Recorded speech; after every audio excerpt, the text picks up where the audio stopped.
Good morning, everyone. I'm starting to bring people in. Welcome to Stop Winging It. I think we're going to have a lot of fun this morning, so we're glad to see you here. Good morning. Morning. Gretchen, hi. How are you? I'm well. How are you? Hanging In these crazy times. I was like, Yeah, very crazy. You know, I think this situation we've all been living through gives new meaning to that cat that used to hang in the cards all the time that said hang in there, you know. I have a child that does that for us every morning. Yeah,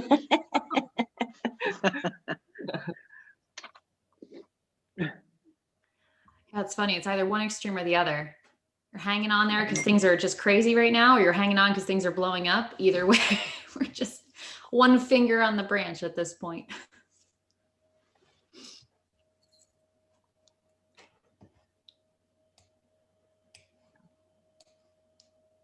Jay, I'm glad to see you were able to make it for the morning time. I'm sorry for making that confusion early on.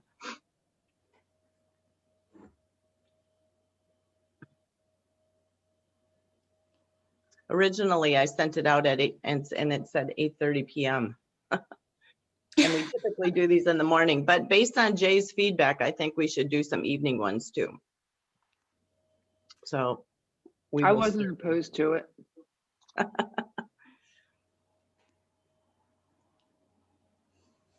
Well, welcome to joining us this morning.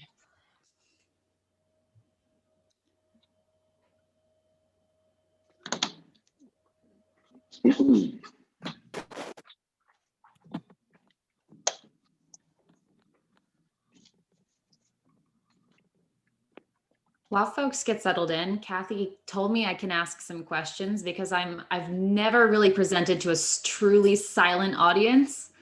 And so while folks come in, I would appreciate you guys using the chat in Zoom and telling us like a little blurb about what you do, either industry, business, what you do as a professional. The chat is in the bottom center of the screen, Sure. most likely. It's presentation 2. That would be very helpful because then we can tailor some examples to what you guys individually have going on. I have one thing in mind, but if we need to tweak it, I will, based on what industries we have here. I'll put mine in there as well.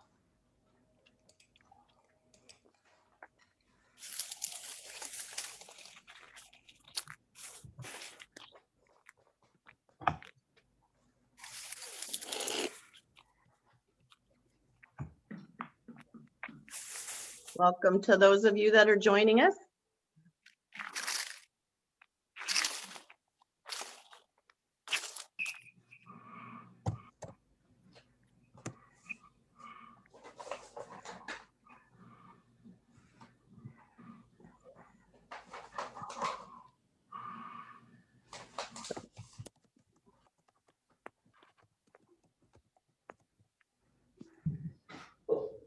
Insurance broker, SCORE mentor, executive director for 2 early learning centers. Amazing. Auto parts store to your 25-year-old nephew, financial planning, wealth coach, marketing assistant, Christina Mazer-Co, of course. Good variety. Welcome to those of you just joining. Layla asked if she could have a little bit of background on what your line of work is. So if you could enter that in the chat, then she can make sure she tailors or emphasizes her messages to those of you that are here. And we're thrilled to have you all here today. And they're all starting to come now, Layla. Woohoo! Welcome, everybody. Thank you, Madeline. I hope everybody survived the snow. I feel like I built up my muscles a little bit. We have a fine arts gallery here, a QA software analyst, process improvement consultant. Hey, Jim. Oh man. I see, I was telling to Kathy earlier, I was like, we've got so many people who have so much experience in this. I'm hoping I can pull my weight here. But for those of you who have experience with this as well, I welcome your expertise in the comments as well. Sorry, Kathy. You knew I was going to ask for interaction, but I'm hijacking it off the front.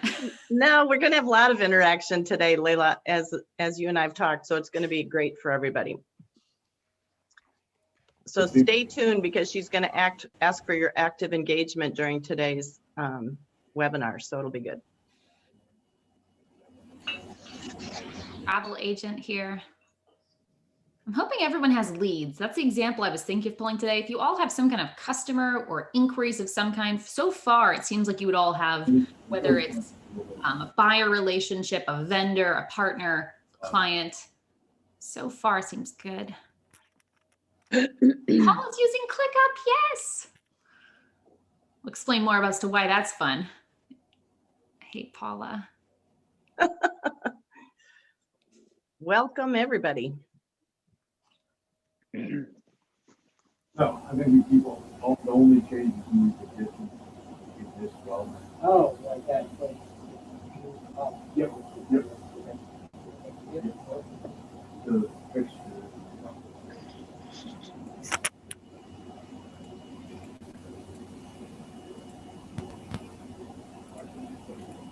Okay. I think we're going to go ahead and get started, and I'll keep letting people in as they come, Layla. So I'm going to go ahead and get us started. Thank you all for your interaction up front. I think you've given her some really good input and ideas as to who's here and who's listening to the presentation today. So on behalf of SCORE, we're here today. I'm going to mute everybody. We got a little bit of background noise. And Layla, you'll have to unmute yourself. Okay. So good morning, everybody, and welcome to Client Connect Biz Chat. This is a forum we've dedicated to bringing relevant topics to SCORE clients and small businesses in the greater Lancaster community. And one of the things when we had surveyed people that people were interested in hearing about was process improvement, productivity, effectiveness, things like that. And I met Layla at a Cultivate Lancaster 2 years ago, and she and I have been in touch on her business over time. So I reached out to her, and she was more than willing to present and interact with all of you today. So I'm excited about what she's going to share with you. So Layla Pomper is our presenter today, and she's from ProcessDriven. A couple more ground rules, Layla. Let me go through those.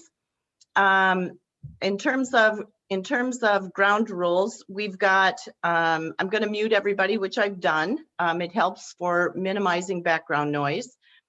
I'm going to tell you that I have a poll, a 2-question simple anonymous poll at the end that I'd like to get your feedback so that we know how topics work and present for people so that we can keep bringing you valuable topics. Any questions that you have during this, please put them in the chat. I'll be monitoring it and we'll try to interject them or we'll make time for them at the end. Layla's going to make it interactive, and she's using a tool called Menti. And she is going to, I'm going to put that in the chat room for everyone. She's going to survey you during today's program. So on your iPhone or on your computer, go to www.menti.com. And you will see the survey, and you'll be able to give feedback on your phone or computer, and she'll track it live. You'll see it, how everyone is voting in the meeting. So it makes it interactive and a lot of fun for everyone. We are going to record today's session, and it and materials can be available to you afterwards, and we'll send a follow-up note to let you know where the recording is. So without further discussion, I'm going to turn it over to Layla, and Layla, take it away with today's presentation. Hello. Okay. So like Kathy said, she set the bar very high for me. I'm hoping to make this interactive, but if at any point you're starting to fall asleep, you need a coffee refill, you need to go, like, pop off. It's totally fine. You might want to turn off your camera so we don't see your dog wander through your room. But if you have questions, Kathy's going to be our MC, like she suggested here. So I personally love questions throughout this entire presentation at any point about anything. I will share the code again here in a moment when we're actually going to start selecting the questions. So hold on that code. Just follow with me here. We're going to pop right into that in about 3 to 5 minutes. Okay. So menti.com, keep it open on your phone. Get ready to pop that code in about 3 to 5 minutes. So before we get to that part, which you need a little background knowledge first. So we are here today, thanks to SCORE, thanks to Kathy, who has taken my business. We were just talking before about confused and unclear on so many things to where it is today. So I want to tell you a little bit about the perspective I'm bringing. First of all, I started as a SCORE mentee. I still am. I mean, I don't think you ever graduate from that. So I've gone through SCORE. That's how I started my business, as well as Assets of Lancaster, great resources to kind of get you up and running. And the work I do today is helping people figure out how to document the way they do things. And that kind of terminology is what we're going to spend a lot of our discussion today on, because the way you do things is what a process is. And we need to understand that in order to answer the first mentee question. So here's my official blurb. We're using kind of a different, this isn't a PowerPoint. So if you want to read this, you'll get this later. I'm going to make sure Kathy gets a kind of an export of this so you guys can see this information. But my name's Layla. It's nice to see you all today. I'm a SCORE mentee turned owner of a business, like many of you here. And I mainly work in the technology space, helping people learn software and technology. So as we go through today, we're going to be talking about processes, which can be done on some sticky notes, does not require technology, but I'm here for that software conversation as well if we want to get into that in the Q&A, if you guys want to get technical. I'm going to let you guide how deep we go today. So I have some free resources we're going to talk about as we go through here in case you want to dig into any of these topics in particular. So before we get into actually building out a process, I want to make sure we're all clear on what exactly a process is. And like I talked about, that is kind of the way you do things. I like to just get this definition out there at the onset. When we think of business systems, processes, standard operating procedure, those buzzwords and jargon can get very confusing.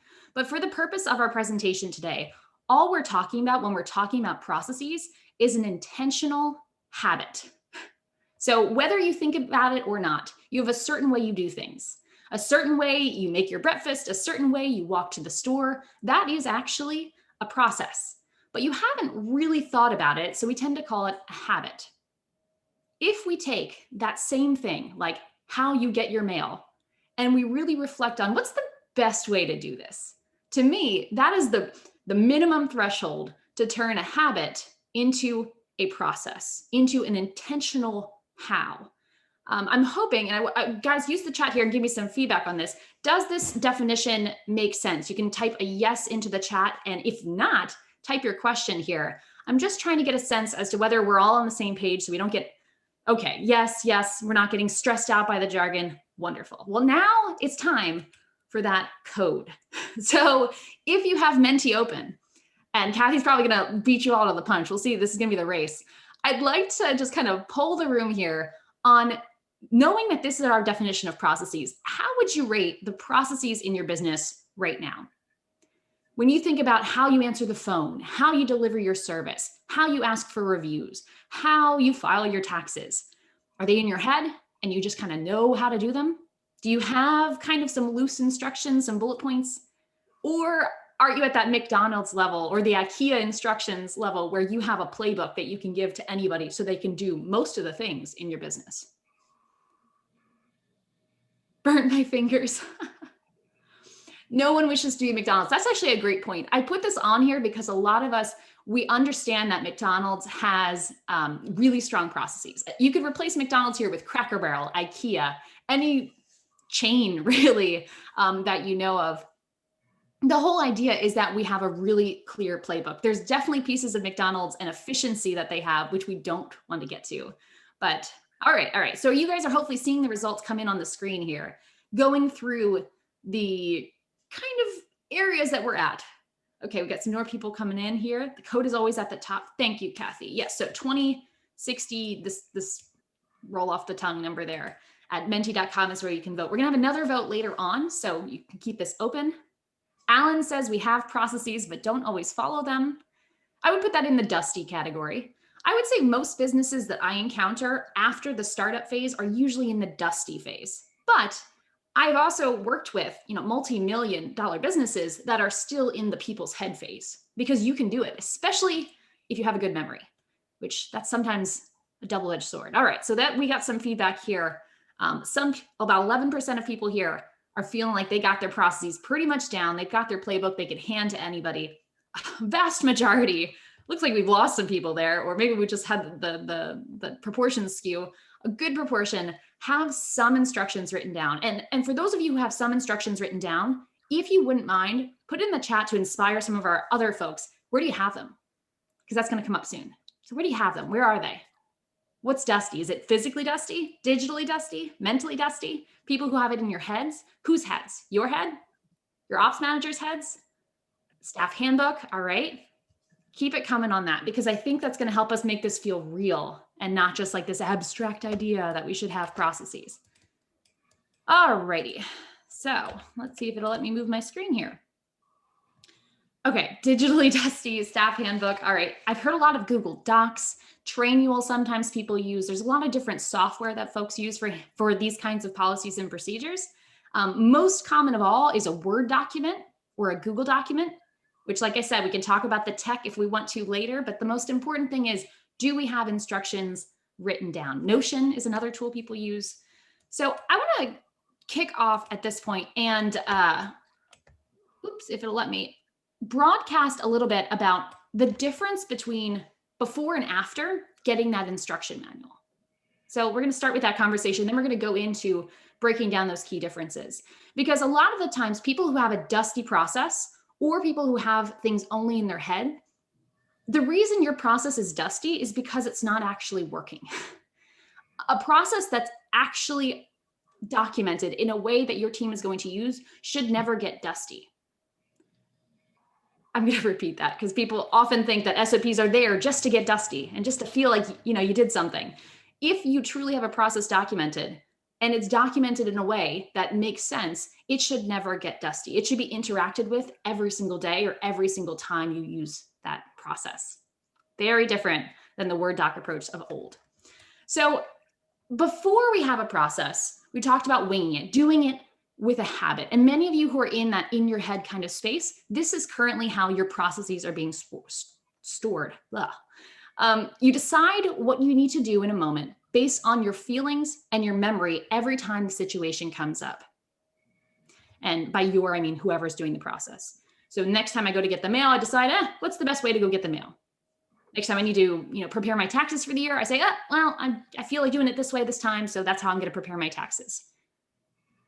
Sounds like the way my business works. Yeah, so Monica's in that boat. Anyone else, kind of, whether you're in the dusty phase or the memory phase, McDonald's, you're probably beyond this, but does emotion and feeling and the energy you have in the moment skew the way you do things in your business? If so, this is probably a sign that you have maybe some processes, but they're not helping you. They're making you feel caged in, and there's something else that we can do to make that a little bit easier. By contrast, and let me know if this is a little smaller, if you're able to see this still well. You can give me a thumbs up if you're able to see this okay. Yeah, okay, good. I want to make sure it wasn't too zoomed out. So by contrast, the systematic method is about being creative once. And be creative once and make your process the way that you think is the absolute best, the best way to do something. You decide that one time. And when the situation comes up, you rely on the decision you made in the past to guide your current action. So has anyone ever heard the idea that processes, and maybe some of you believe this, processes are the opposite of creativity? I mean, I've heard that. I've certainly had clients tell me this.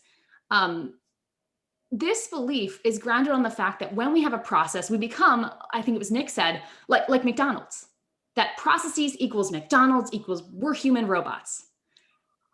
But one of the beliefs that I have around processes, and one of the things that's going to guide the way we're working through this today, I believe that processes are basically templating creativity.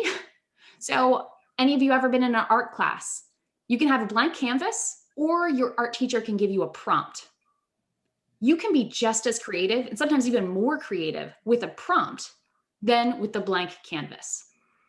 And that's a way to think about processes that I'm hoping is landing, because I can only see a few facial expressions. So if that's making sense to you, let me know. We want to make a decision once, so that way the next time that situation comes up, we're not spending our energy trying to think, oh, what should I do? What's the best way? We're focused all of our energy on being the most creative, productive person in that moment of time. Kathy said at the onset that she wanted to talk a little bit about productivity today. I'm actually going to refresh the screen as this goes through here. She wanted to talk a little bit about productivity today. And one of the things that's key to productivity is just not repeating yourself. And this is going to come up in the process conversation as well. But we want to decide once and just do it. Making the same decision every single time for how you want to get your mail or file your taxes is repetitive. Okay, any questions at this point? I'm going to go into kind of the way to build a process, as well as some examples using a process that I think would apply to many of you. Okay. So I'm going to zoom out. I know you won't be able to see it very well, but on the left side of the screen, which we'll zoom into, we'll go through that story, is the winging it method, right? You guys are here because you wanted to figure out how to stop winging it. So to stop doing something, we need to understand what it is. So to stop winging it itself is a 3-step process, which we've started to talk about here. Number 1 is a decision, which we often think is the creative part. Doesn't have to be, as we talked about already. Decision is first. You say, how do I feel like responding to that? And for the purposes of today, both here and in some of the examples we're going to work through together, I want to pick a process to actually give you some real examples, because going to the mail or filing your taxes, that's probably not a core part of any of your businesses. But from what you guys said in terms of your industry, the type of business you run, you all have leads of some kind, whether that's an affiliate partner, whether it's an employee, that's a lead in some ways, because we need to be recruiting and chasing our employees just like we chase our customers. Trying to get new employees, that is. Don't actually chase your employees. That's not good. So the example process I want to go through today is how to follow up with leads that contact you, and replace the word leads with clients, customers, employees, talent, whatever else you actually have coming inbound to you.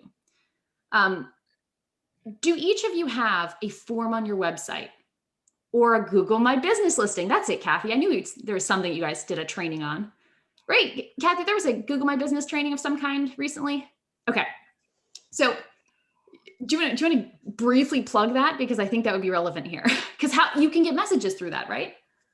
Yeah, well, Google My Business is something that we've offered to help people have your online presence at people's fingertips. When they search for your business, instead of using the yellow pages like days of old, they can find you. And if they can find you, then they can connect with you. And so you want to have the right steps.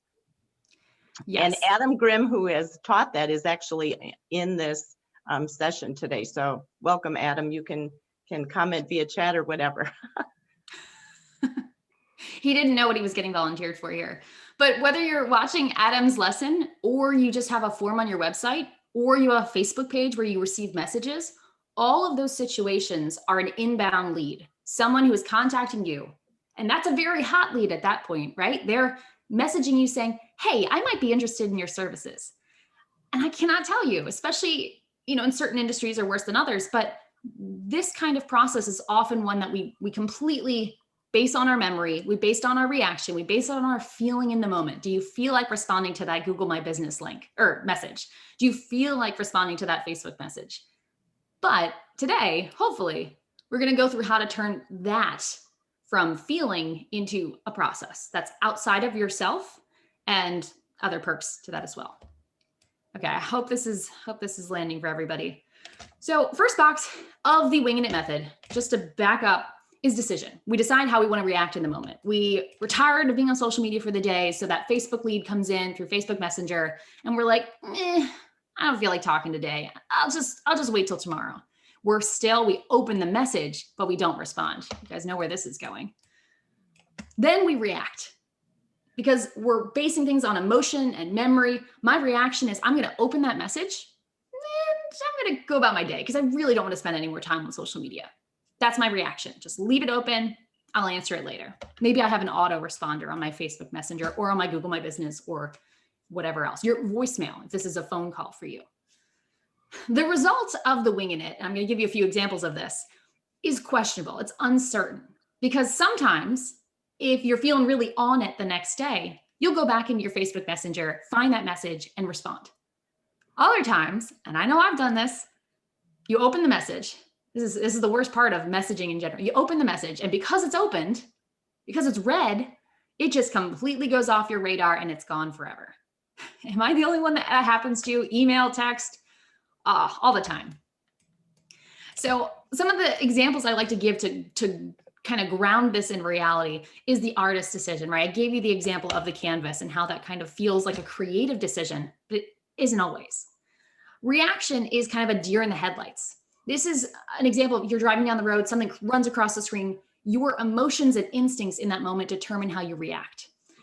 Reactions come up when we have this kind of Facebook Messenger situation. Reactions also come up if you have a process for a sales call.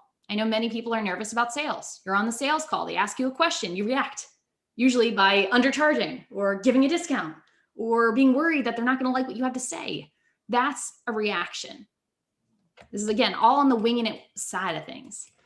And the final example I like to do for the winging it result is to give you guys a story because it's early in the morning and I'm trying my best to keep everyone awake here. Anyone know Field of Screams? Yeah, Field of Screams. I attended Field of Screams. I'm someone that can't even watch a PG-13 horror movie, but I attended Field of Screams because I had a decision to make. My family was going to Field of Screams. They asked me to go. I didn't do research. I didn't plan in advance. I didn't look up what Field of Screams was. And I made a gut reaction. So I went through these phases, right? Had a decision and I reacted by saying, yeah, I'll go. And the result of this wimp going to Field of Screams, I didn't even make it a quarter of the way through, folks. I had to go to the help desk people, and they were like a teenage kid, and they had to walk me out of the maze because I was too scared to go through the rest. And that's a personal example, right? That's Field of Screams. That is absolutely terrifying and still gives me nightmares. But in business, the costs are comparably very high. That's me missing out on, $60 or however much it costs to go to Field of Screams and missing out on the rest of the day and being terrified. In business, when we have a lead come in and our winging it result isn't what we desire, it can lead to refunds, bad reviews, wasted time, your time or your employee's time, the inability to sell your business because it relies entirely on you, the inability to take vacation because you are the only one that can move your business forward, the inability to delegate. I don't know if any of you have tried to delegate, maybe hire a VA, hire an employee, but you aren't able to give them anything to do because for them to know how to do it, you have to have them watching over your shoulder for hours, days, months, years at a time before they know how to do the things that you need to do. So the alternative side, the systematic method, where we're trying to get to. We have instructions, a process for doing things, and IKEA instructions. It could be a bullet list. It could be a checklist. It could be whatever else. Doctors have it. Airplanes have it. Pilots have it, which is the same as airplanes. I realize airplanes are not doing much of the actual flying. You focus on the action. The majority of your energy is spent on doing the thing and doing it well. In the case of leads that we're talking about here, when a lead inquiry comes in, we have a set way that we always react to it. So I know, for example, here, we get a request come in a Facebook Messenger, let's say that. We have a templated response that we always give to inquire and get more information from them. That's the action.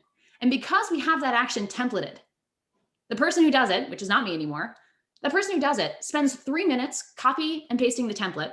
And rather than spending those 3 minutes writing the template from scratch, they copy and paste. And that extra, say 2 minutes they save because they only spend a minute copying and pasting, they spend those extra 2 minutes personalizing it. I'm going to give that again because that can be done in a bunch of different ways. We have a template. They copy and paste the template. In the time that they save, they use that extra time to personalize, to research the lead, to check their industry, to check anything we can find about them online. This is how we don't end up like McDonald's. Because a lot of the times we think of efficiency as the end goal. And that's really, I mean, the McDonald's example, that's often where we head, right? Extreme efficiency, do this, don't take a break. Let me get to be at Amazon, right? But when we use the efficiency gains, the extra time to be more personal, that's really the goal of the process. We're being more effective, ultimately, not just more efficient. But you can certainly be more efficient too. I could have just told my assistant to just answer it and then save those extra 2 minutes to go do something else. But I prefer to reinvest that time in the relationship. Does this make sense? The idea of effectiveness versus just pure efficiency. Effectiveness is efficiency plus humanity. And there we get effectiveness. Okay, yep, making sense, Nick. Awesome. All right, so that's the action. That's where we can invest some extra energy if we're not spending all of our time and fatigue drafting these messages from scratch. Ultimately, the end result, the end benefit of having a process is the ability to predict the result. If you have anything in your business that you are doing more than once, you should be able to predict the result. And if you can predict the result, you can predict the things that you need to do to get to that result. And if we know that responding to a lead, we should expect to close those leads or to land the sale, say 40% of the time, and all of a sudden I have one person who's responding to messages and she's only closing them 30% of the time or 20% of the time or 0% of the time, because I'm able to measure, I'm able to have expectations, both for an employee and delegation perspective, but also just for the growth of the business and to know, are we doing well? Are we not doing well? Do you guys have a process result in mind for these processes that we say are dusty? Especially the dusty folks, but everybody really here. If you have a dusty process, how do you know if it's working or not? Because so often I see people spend time documenting, screenshotting or making long videos talking about how to do something. But we skip the whole result piece.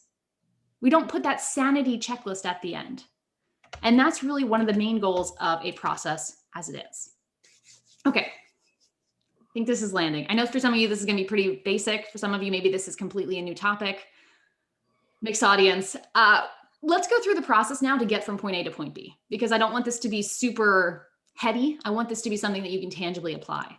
The 3 steps to get from winging it to process, which is so simple, which is partially why we don't do it, because we're like, I'll do that someday. 3 steps is a cycle. And this is kind of a simplification of the process improvement cycle. But step 1 is mapping. So wasn't it J.K. Rowling wrote the Harry Potter books on the back of a napkin? I want you guys to do something very similar for your business.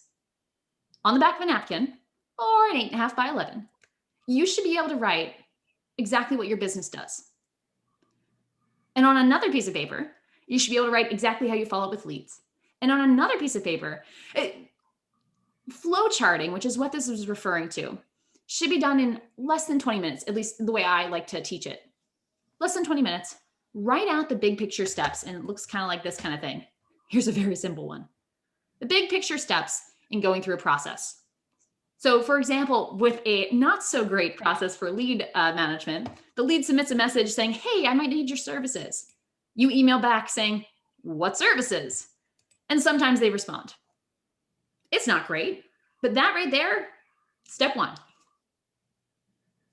I know this doesn't seem like much of a process, but it gets there, promise. Map, equip, try. So I'm a very practical person, as you can gather here today. So this is not going to be a passive webinar. I would like you each to grab a piece of paper. Grab a napkin, grab a sticky note, grab an index card. It should not have to be large. And what I would like you to do, and beware, you can also share these if you'd like.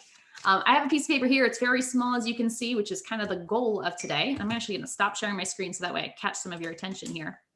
What we're going to do is take the back of that napkin or the piece of paper, and I would like you to map the steps you take when you receive a lead inquiry. So that might replace the word lead with whatever is applicable to you, whether it's a talent reaches out to you, they're looking for a job, whether it's a customer contacts you on Facebook Messenger. What are the big steps that happen?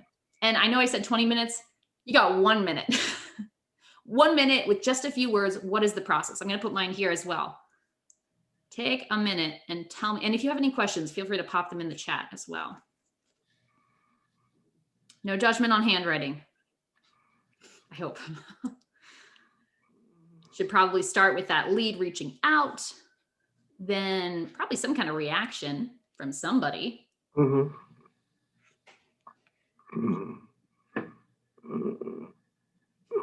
Any questions on this? I think I see some people either messaging or speaking up.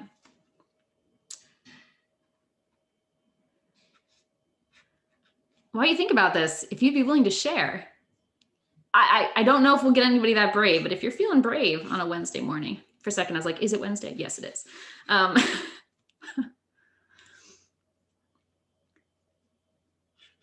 warning, there might be some forks in the road. It might be a if then, but this should be able to fit on a small piece of paper.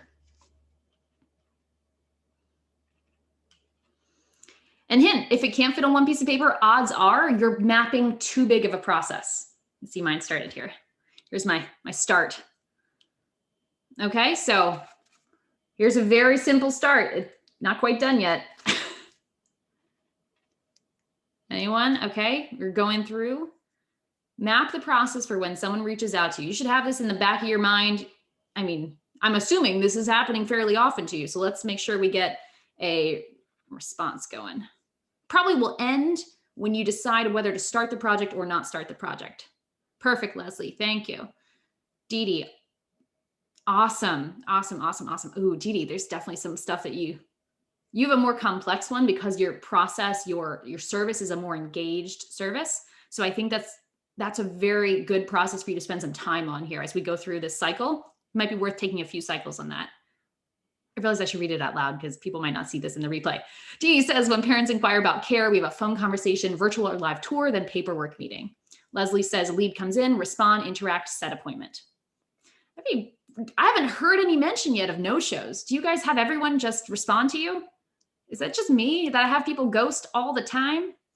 When I have the fork in the road, that's usually what I'm referring to. I spend most of my time in processes just accounting for people just ghosting on you. What's the process? We actually did a training with the Grotto in York, PA about this. It's on YouTube as well. So that's your part 2 if you need more help on that. We get ghosted. Yeah. Anyone else get ghosted? When do you know when to give up? All right, we're going to stop here in a moment and we'll go back into it.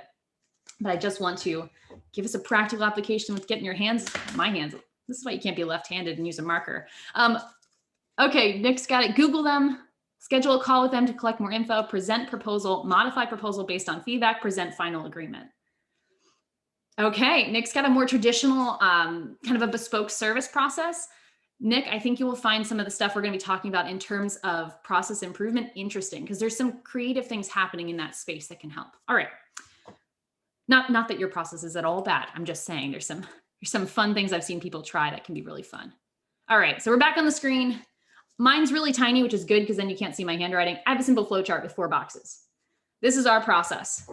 The main time I spent during that minute was actually not even talking about moving the person forward, but was follow-up. Because if someone reaches out to me, they're a hot lead, I want to make sure they stay in my orbit. So for us, with a client reaching out, it's an initial email for more information. They don't respond, we follow up in 5 days. They don't respond to that, we follow up in 7 days. They don't respond to that, we follow up in 13 days. They don't respond to that, we send a kind of the Sandler training style of closing your account or cleaning your file kind of email. If you're not familiar with Sandler training, that's another, not just local, but there is a good local source of training there as well that do a bunch of stuff with SCORE as far as I remember at least. So I digress. We mapped something, guys. You mapped something today. For those of you who say you have your processes in your head, you just took a giant step forward to getting out of that puzzle because this is what you need in order to move into the next stage, which many people focus purely on, but this is actually far more important. I say 20 minutes, but that's really just 20 minutes per sitting. So especially we talked about Dee Dee's process, Nick's process, Leslie's process. Each of you are going to want to probably revisit this in 20-minute sittings to give it a little bit of extra of those creative juices. Let's improve this while we're here, because I know, Kathy, you wanted to get into some improving questions, and I could move on, but let's do some improvement steps here. There is a lot There are a lot of smart people, much smarter than me, who have frameworks for process improvement. Many of them apply to big businesses, manufacturers, or they apply to tech sectors, agile lean methodologies, but they all ask some really good questions that we can steal and apply to a small business environment. 3 questions I find the easiest to apply, and so the 3 questions I'm featuring here, but by no means the only questions to ask yourself, are there any delays? So this is the first question. I want you to look at the process that you have on your piece of paper, even right now. Maybe grab a different pen if you have it. If not, just try to keep your notes organized. Are there any delays that happen in this process? Most often, this is ghosting, but often this can be maybe Nick's process. He needs to send them a proposal and then wait for them to get back to him. That's a delay period where they're in control, the ball's in their court. You're just kind of, come on, let's go. You don't have control at that point of the timeline of this process. If you guys have anything like that, I want you to circle that on your process. Any delays?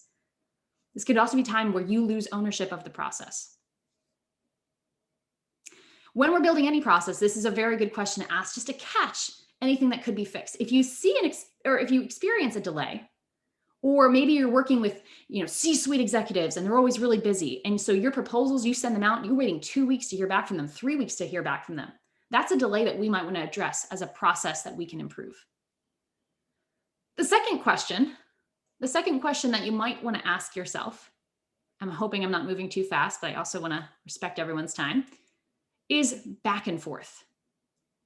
Now, this is a great one for a lead example, but this could also apply to your sales process, your marketing process, your contractor approvals. Back and forth is something that was really necessary. I mean, it wasn't necessary. Kathy's probably gonna be like, no, it's not. But back and forth happened a lot more when we were working in a paper environment because we needed to print, to send, to have them review, and to give it back to us. While yes, there were smart process people who were able to work around this and just change it through meetings and other kinds of personal interactions and conversations, today we have an extra little helpful tool to ensure that those back and forth moments happen much less often. There's very few cases in most businesses, in most core processes that we really need back and forth with long delays between them. You see how these two kind of overlap. So if you have any spot in your process where there's back and forth, questions being asked, that's the second thing that you can identify or circle on your process that, maybe we want to look closer at that. In this example here that I have on the screen, this whole process is back and forth. And it's delays. And honestly, it's extra steps too. So we're going to fix this for this imaginary business here in a moment. The last question, which we'll fix all at once for this process, is are there any extra steps? I did a presentation on productivity last month on YouTube, and I was talking about my personal productivity workflows and how I'm trying to figure out better ways to use technology to automate more things, to streamline more things. And one of the best takeaways that I've learned recently that I was sharing in that presentation was around the best way to get things done is to do less. Go figure, it's not really revolutionary. If you do less things, you'll be able to accomplish a larger percentage of the things you have to do. Oftentimes processes, especially service providers, but this applies to product too, because you can kind of hide it under the veil a little bit. We have a lot of extra steps that aren't adding value to us and aren't adding value to our customers or our talent or our vendors or whoever we're interacting with. They're not adding value. So if there are any steps in your process that, people could do without, this is the time to consider perhaps removing them. Removing an excessive step, either by automating it, and we'll get more on this later, or just simply getting rid of it, saying, we don't need to do this. This isn't, for example, Nick's example, and I'm just saying this not because he needs to do this, but because this is something that's really been changing a lot in service providers, is going from custom services to productized or packaged services. So rather than selling, I sell custom websites, you say, I sell the 3-day website experience. All of a sudden, we've removed the timely steps of proposals. This is one movement that you can probably find comparable ones in your industry of where people have removed steps to revolutionize the business model. Amazon is another example. The checkout process in Amazon is one that often people talk about. One-click purchase. That removed steps in the process and made it incredibly efficient and also less friction for you to actually buy the thing. So in this process here, this example one that I put on here, that's pretty comparable to what we have in a lot of small businesses. A lead submits a message, we email back saying, what do you want? And they never get back to us. This is kind of a culprit of all of the questions here. It's not doing well across the board. So to change this process, one simple thing we could do is just to add a step at the beginning so we can remove steps later on. So rather than just having a contact us button, maybe we have a contact form that asks questions. I know this is not revolutionary, but sometimes there's going to be something like this that's equally simple in your own business that you're too close to see. We have a lot of time wasted right here, going back and forth, trying to get the basic information we need to move forward in the process. Well, let's just get that first. Let's flip the order so we have all the stuff we need prior to the person reaching out. So that instantly gives us all the information we need and we reach out. Simpler process, less back and forth, less time wasted, and it relies on a little bit of technology. If you're using Facebook, maybe it's a Facebook bot. If you're using Google My Business, maybe it's an autoresponder. I'm not sure if that's possible. we can talk about that later, maybe. So that is the mapping stage. We should be spending most of our time here when you're creating a service specifically, but this applies to products as well because your customer service, you still have a service component. Service is almost entirely this, because where a product, you can spend time fiddling with the mug and the finishes and the colors. You kind of got that to lean on. With the service component of every business, there is nothing but the process that produces the value that you're charging for. If you're a product that sells a mug, but you have excellent customer service, which is excellent processes, you can charge more for it. You can charge more for your goods. So, all right, that was mapping. Do we all understand process mapping? Do we all have good tools for that? Do we all feel comfortable with our sticky notes? Ron says, ooh, this is a good one. Anyone else have questions here? Chime it in too. I get frustrated when the form mandates information detail that I do not want to share. So know your customer. Although the marketers here could probably do this a much better job than I will. I'll try to butcher the approach here. If our goal is effectiveness, which is efficiency plus humanity, personality, right? That's our two things we're balancing. If your ideal customer is like Ron, and he does not like the forms requiring fields, he doesn't like that low touch experience, well, then maybe we don't do that. If your customer is super high touch, I know a lot of attorneys' offices are like this, everything's a phone call. And they hire someone to answer the phone all day and get that information on the first phone call. A form is not the only way. And efficiency is not the only way. Knowing your customer, like if Ron's your customer, listen up because we want to tailor it to what they want to experience as well. Leslie says, we have that, but you still deal with shoppers, not buyers. How do you reduce spectators? Leslie, are you referring to kind of leads coming in and they're just kind of shopping for prices? Is that kind of I'm assuming that's kind of the angle we're taking on this. If you're dealing with too much traffic coming in, this is a process problem. So let's just use this example here. You reach out, we're going to map Leslie's process. The reason we do this is because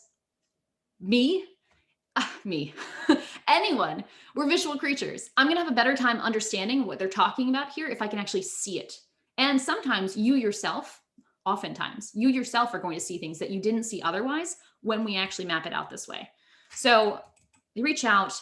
Leslie, tell me a little bit more about this. So they reach out and they're kind of just shopping. They delay. Is that what happens? What happens next? Let me see if you you said interact, set appointments. All right. So back and forth. I mean, give me some descriptions as to what happens here. They delay. All right. So is that generally by not responding? Okay. I'm just going to write be coy because that kind of sounds like they're playing games with you. It's actually probably one of these kind of deals. Oop. If anyone wants to play with a fun free process mapping tool, I'm using Neural here. Be coy. And maybe sometimes they set an appointment after being coy, but it sounds like most of the time not. Okay, so it's that kind of this kind of thing. wasted time. So I don't know if this is what your process map looks like. Probably going to be a little bit more descriptive, but maybe not. Exactly. So here's one solution. Actually, let me back up before I give you the solution, right? Because this isn't about me telling you answers. This is about you having the framework of how to think about this. Right now, we have search terms that we can put in because looking at this, looking at what you're describing, search terms would be something like unqualified leads. And you could say shoppers, spectators, or, competitor shopping, maybe something like that. We have a search term that we can then put in and say, qualifying leads for your industry. And I'm sorry, I don't remember it right off the top of my head.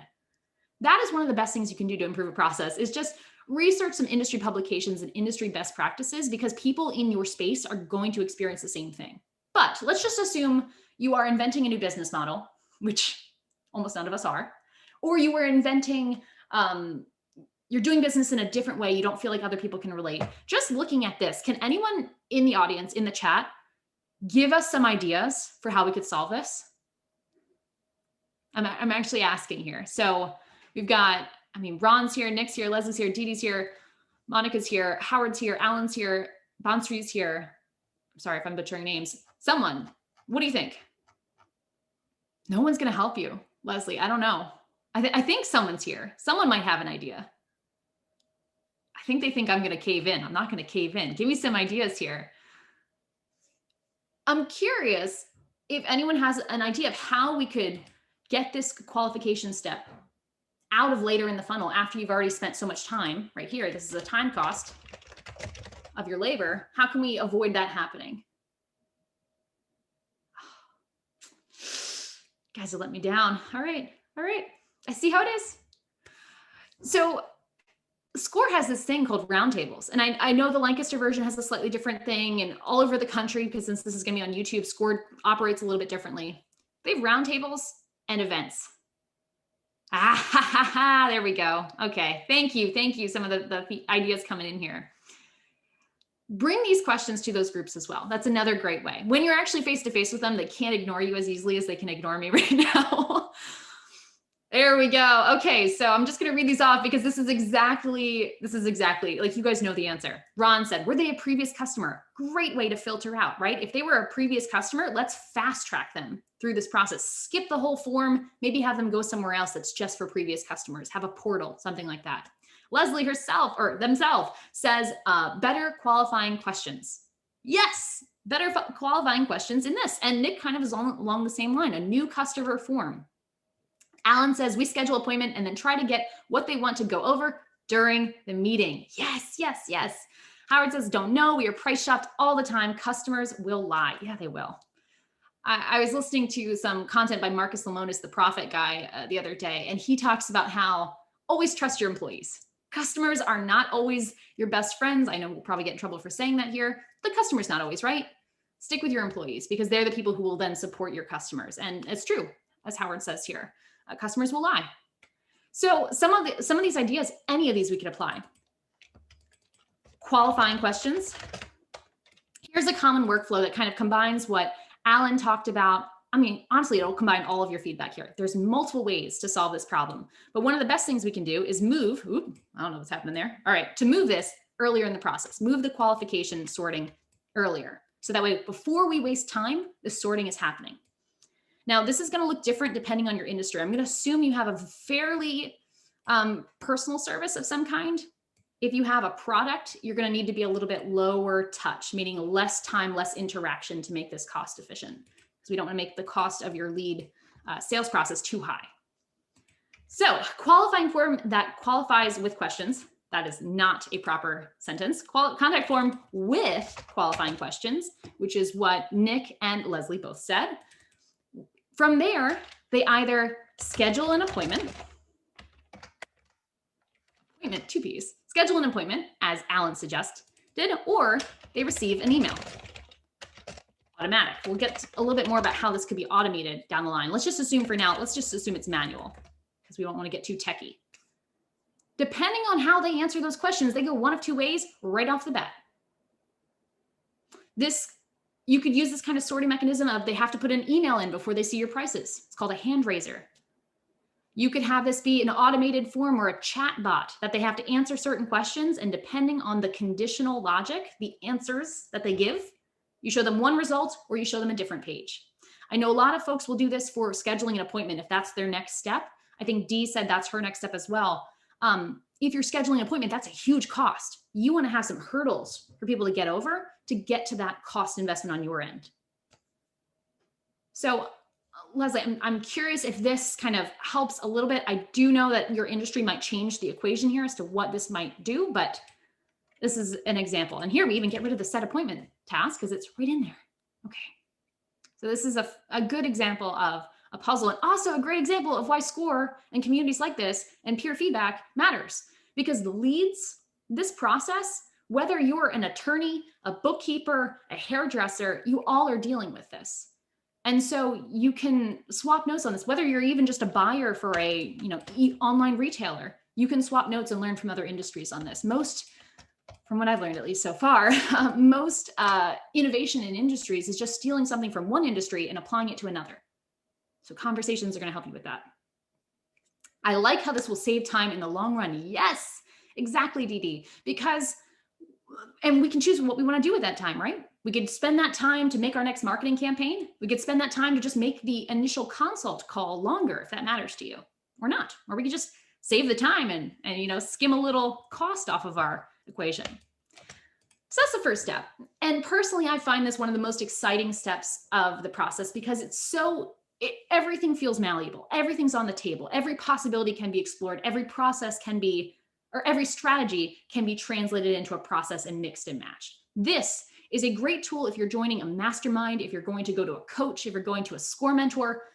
I don't know if many people do this, Kathy, but I would imagine having someone come to you and say, I have a business idea. This is how I'm going to help people. Step 1, 2, 3. That would be probably a pretty helpful way to get feedback to them. Yeah. I know when you met with me, it was probably like, it took you so long just to understand what I was trying to say that if I just had a flow chart, we would have been light years ahead. So that's the mapping phase. 20 minutes max in one sitting. Come back to it with fresh eyes. Come back to it after some research. Once you're feeling like maybe Leslie's feeling right now, like, okay, like I like that. That's a nice idea. How do I actually do it? That takes us to the next phase. And I know, hopefully we're running, yeah, we're good on time here. So the equip phase. Equipping is a general term but it's short, it's nice, it looks good in the graphic. Equipping is the idea of what can we feed into this process, feed into our machine to make this go smoother. And this is typically the only part people think about when it comes to processes. So this is probably going to be pretty conventional. Number 1 is templates. This is the easiest thing that any of us can create, whether you're using everything on a piece of paper and you could just copy and scan a form, whether you have email templates, whether you have a pre-made booking link using a scheduling tool to book appointments, whether you have a form. Templates are a prompt to avoid having to manually type data in. I think we can all agree we could do less data entry in our lives. So templates is one form of equipment.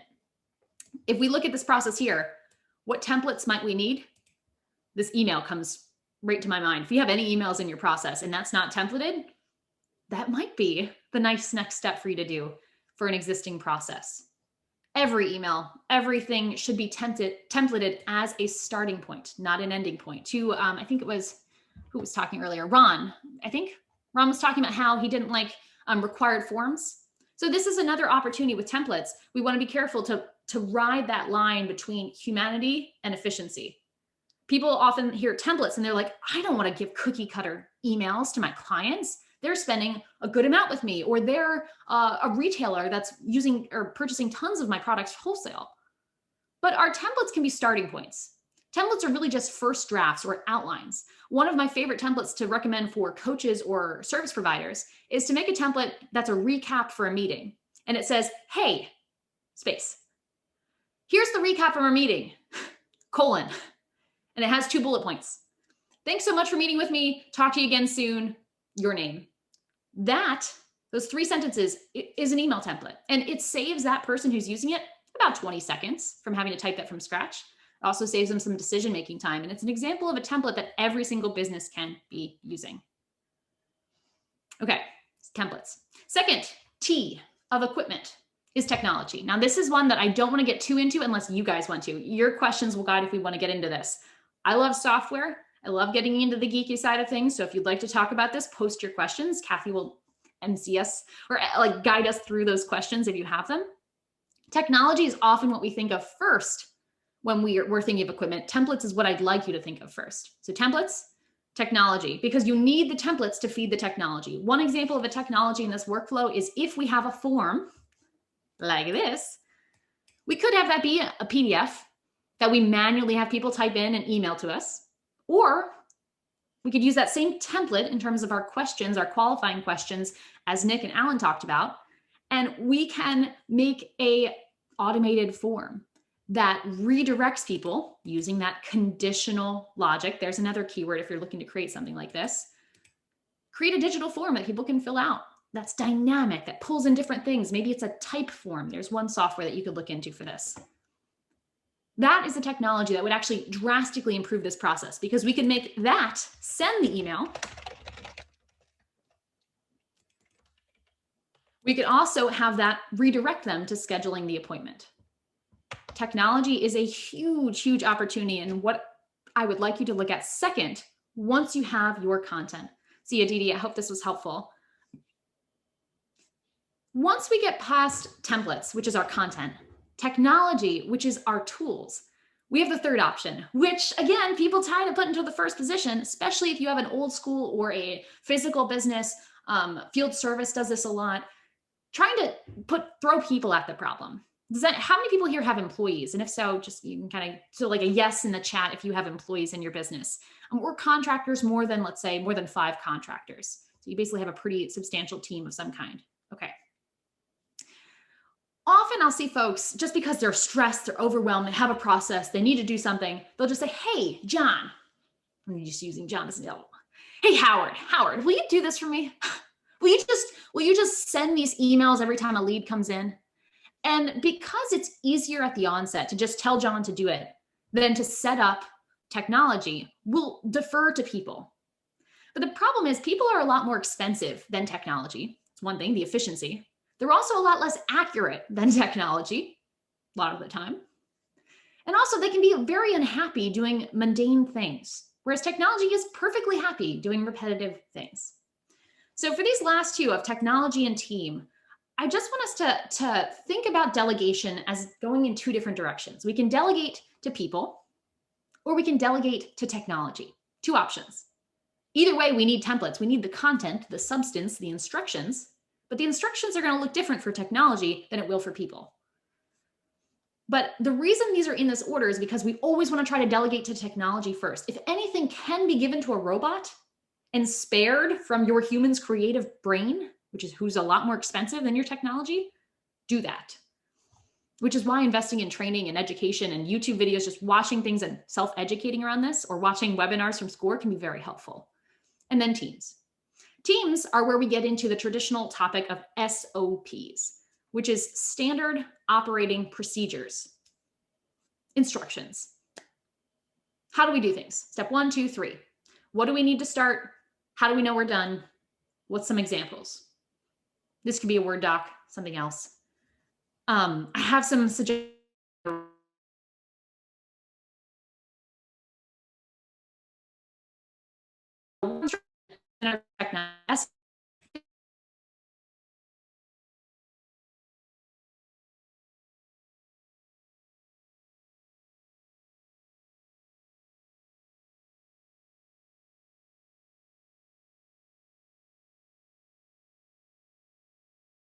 Technology can honestly start to an hour for a pass, just because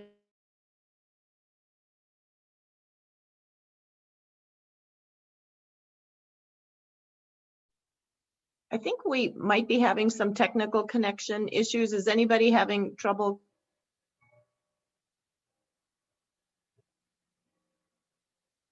It feels like it's frozen. Can anybody hear me?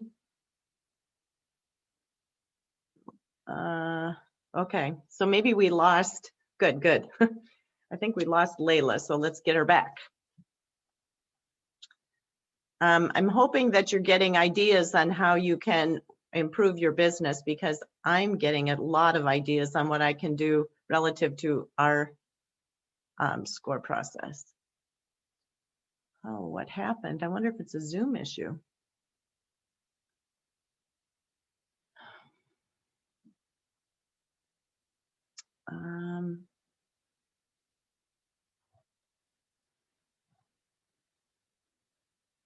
Can you hear me? Oh, there she is. Layla, you're back. Did I drop out or did the meeting drop off? Just me. I lost you for a little bit, Okay. but I think we're I still think here. we're all back, right? Okay. So I'm not sure when it dropped out exactly, because I was sitting here like, oh, you guys are very quiet. All right, so, okay, some folks are here. I'm hearing some yeses, so I think we're back live normally. Wonderful. What in the world? All right, are we gone again? No, we're here. Okay, wonderful. So we were talking about equipping and then trying the process and trying it out. Hopefully you guys heard me when I was talking about taking about 20 minutes per and then an hour or so on the technology side, because it can take a little bit longer. Just checking our time to see how we're doing on that.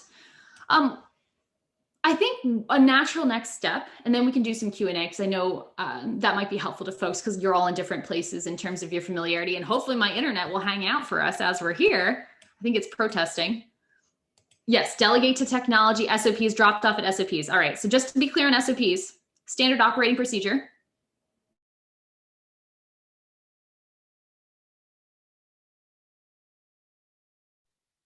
I think we have an interruption again. Is it just me?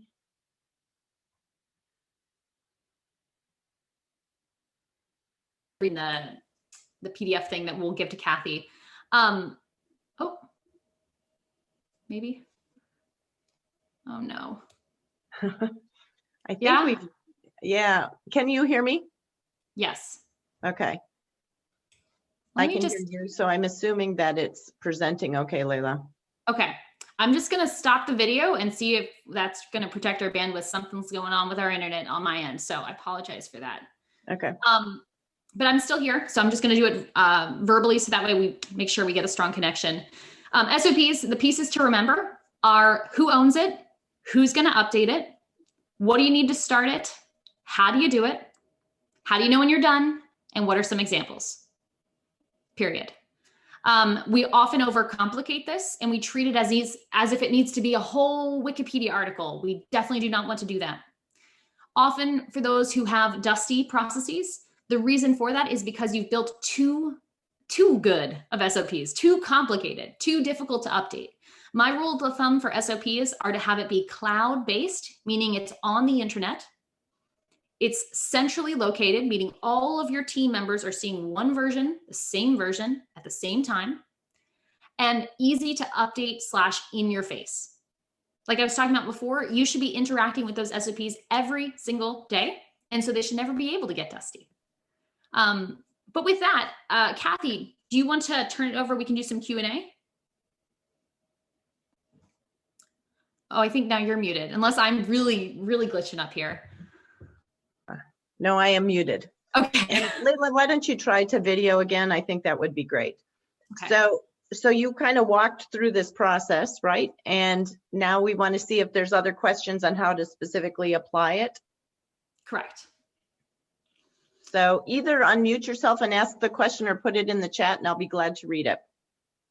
And you can unmute yourself by tapping the space bar. Give examples of technology, Jay says. I can give examples of technology of what, Jay? Free mapping tool. Here, Kathy, I'll let you MC because the chat is. Okay, so Layla, I think if you can talk about some examples, I mean, I knew a couple as I was going through it, but maybe for your steps in the process, what might they engage to move into technology?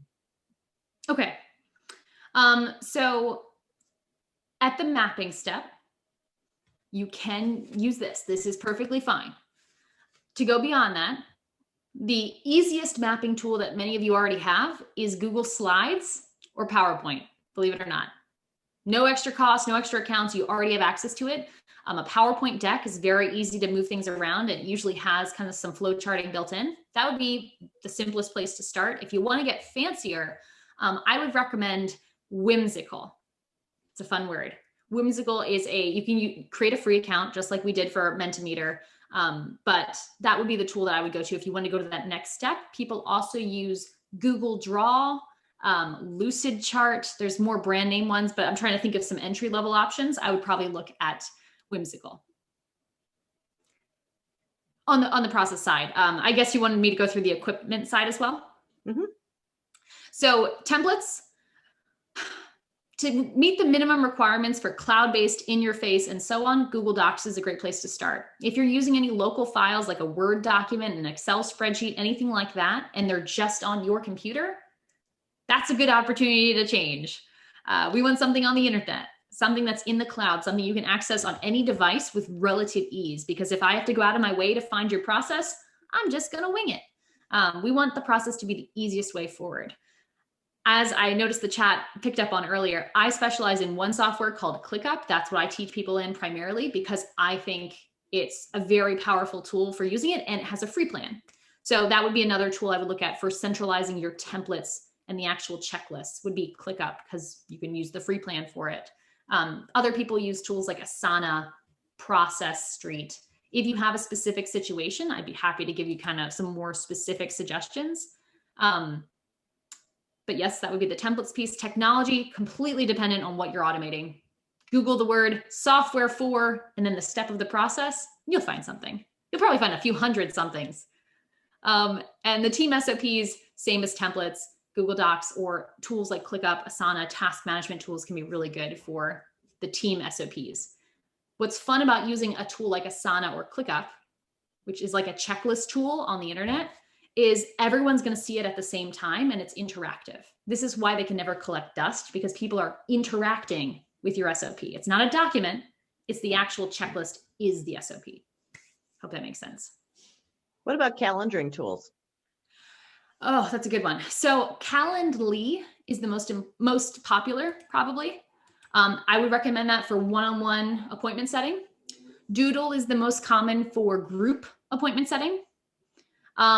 Book Like a Boss for someone who charges for services and puts them up on their website. Book Like a Boss is a software. You Can Book Me is another one that's really good for flexible appointment lengths. So if someone can book you for 1 hour or 5 hours.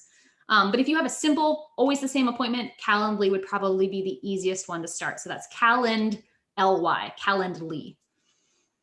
Free account. Once again, I'm trying to recommend things that have a free level so you can jump start with those. And Facebook also has a booking tool built in. I should point that out. How about questions on getting started? She's talked about a lot of things here today. Any questions that you have on how you can apply it directly and get started? Yeah, that would be a good topic. It depends where people are. Oh, and there's one question that was messaged to just me. So I want to call that out because I don't know if it would reach. Someone is currently transitioning from Asana to ClickUp. So one checklist tool to another checklist tool, basically. And the question was, can you put process docs in ClickUp? Yes, I have a whole YouTube channel around it, Winona. So type in ClickUp processes and I'm probably the first 10 search results. We'll send a list for those. We'll send a list of some of these free resources that you can use, and we'll put it in the meeting notes that I send out. So I'm going to send out a summary of this with Layla's materials. We'll include that list and we'll include a copy of the video.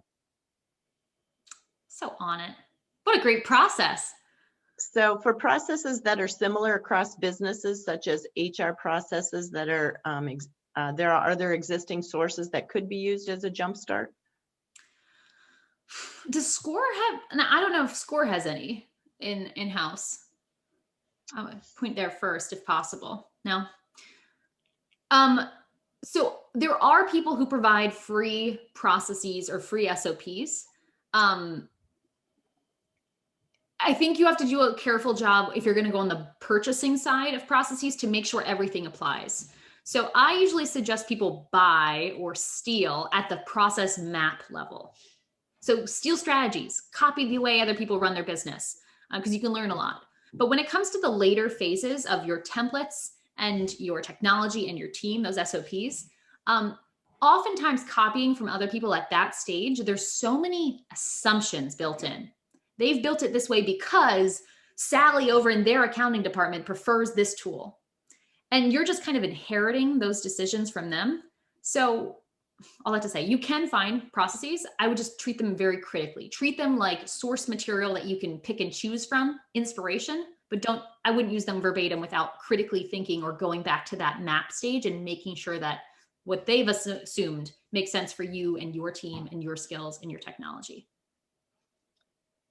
Does mapping make sense to do with your team or a group, or do it on your own? What is the best way to get to a productive result? So if you're a solopreneur, you kind of got to do it by yourself. But if you even have a contractor who's involved regularly in the process, or if you have a team, I like to involve everybody. I like to have a first draft up on the screen and then pull in anyone who's involved in a step and have them weigh in. Because most times, especially in a more complex process, like how you fulfill your online orders or how you fulfill returns, return management for online retailers right now is a big thing. That process, usually there's blind spots, and the owner is typically not the best person to run this process or even to process map once you get to that scale, because you're kind of purposely at a distance from it. The person who does the process should define reality, and then people with fresh eyes should help improve that reality. Okay. That's my take, though. Well, people are asking questions. I'm going to launch the poll so I can get some feedback for people before they leave, and then in the meantime we can keep discussing questions. So Sure. 2 questions for those of you that are here to give us feedback would be great. Here's another comment for businesses like a restaurant where managers and staff are not in the office working at a computer. What is the best way to keep digital documents in front of staff? So oftentimes for restaurants or other fast-paced positions where you can't use a traditional tool like ClickUp, Asana, probably not going to be doable front of house. That's where specialty software comes in. So we'll also see this for maybe sales reps, for people who are in fast-paced positions. The software that exists for that industry already, certain software is going to address this issue and build it in. So the first option is if you already have a point of sale, or if you have a fancy restaurant management software, check to see if they have some kind of process checklist that you can incorporate already. If you don't, there is also a place for considering not digital. People are surprised when I suggest this, but just because digital is the most efficient way for complex processes, there's nothing wrong with having a laminated checklist. I know we did this for a cleaning company, laminated checklist on a spiral bound, almost like this kind of thing, spiral bound notepad, laminated, and it just had each building, and then it had some checklists below it, and they could use a white erase marker to give themselves a checklist for their day until we ended up flipping them over to an app. Physical can also work in some cases, depending on the process itself. Or have a iPad on the wall. I know some folks have done that where they'll have an iPad just loaded up with the documents for reference, but that's not as interactive. How would you describe return on investment that you can expect from improving a process versus winging it? Kathy, what do you think? Well, I think it always works. I think anytime you can improve your process, you really save time. And I liked the way you described being able to use that time to personalize your contact or to make your reach of your customer more effective. So it's difficult to quantify, but I think you really can do that. I figured you'd have an eloquent answer. Because Kathy, if people know, Kathy's a pro at this as well as Jim. I think Jim's in the audience, right? Jim said he was in process. I will say there are some processes where you can quantify it, but you have to start measuring it to know if it gets better, right? So I gave you that example of my assistant answering Facebook message requests. The only reason we're able to measure the success of that process, to know the ROI for that particular process, is to measure it before and after.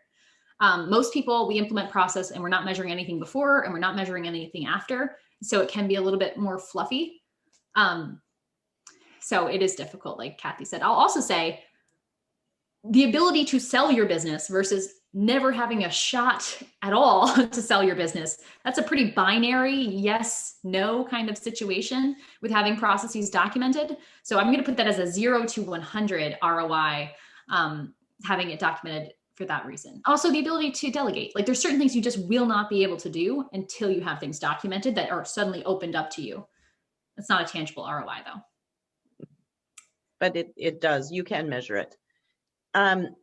Jay has suggested Atul Gawande's book, Checklist Manifesto, is a great book to read for checklists. Yeah, agreed.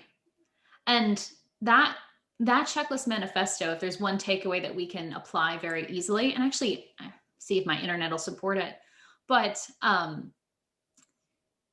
one checklist we often think about is the checklist for how to do something. And there's a concern that if we tell smart people how to do things, like your employees are smart, you're smart, if you tell them how to do things, they're not going to use the checklist because they feel like they got it. One thing that I've implemented for teams where they have really smart people is rather than a how to do this checklist, a sanity checklist. You know you're done when.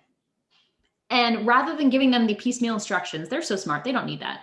But they do need kind of that last sign off to say, yes, I checked that the YouTube video had a title change. I checked that there's a transcript. I checked the 5 things that they just want to know that they know that they're done. And effectively, we're time-stamping them saying, yes, I did this. So if there's any discrepancies there, we can funnel that out. I want to kind of screw that because I think Checklist Manifesto touches on that kind of perspective of checklists as well, but I think it doesn't get enough press. One other thing I think is key is if you have an empowered workforce, if you engage them in the process of making the business a success, they'll have ownership in it and have it work better.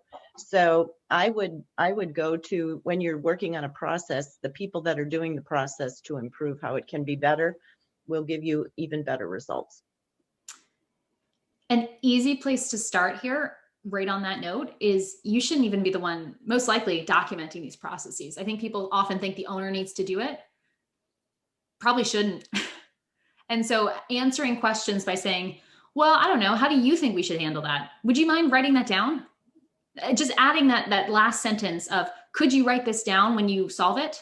I find myself doing that a lot. That's how a majority of our SOPs were built, by just a problem coming up, them trying to solve it and me saying, hey, when you do solve it, could you explain it to me in an SOP? And that's how most of our drafts are done, not by me spending 20 minutes per process. Cool. All right. Do we have any last question? And if not, thank you all for attending today and for being a part of this. I will follow up and provide you with the materials I promised, the video, the presentation materials, and a checklist of free, easy to access resources. Take care all. Thanks all. Thanks for dealing with my internet.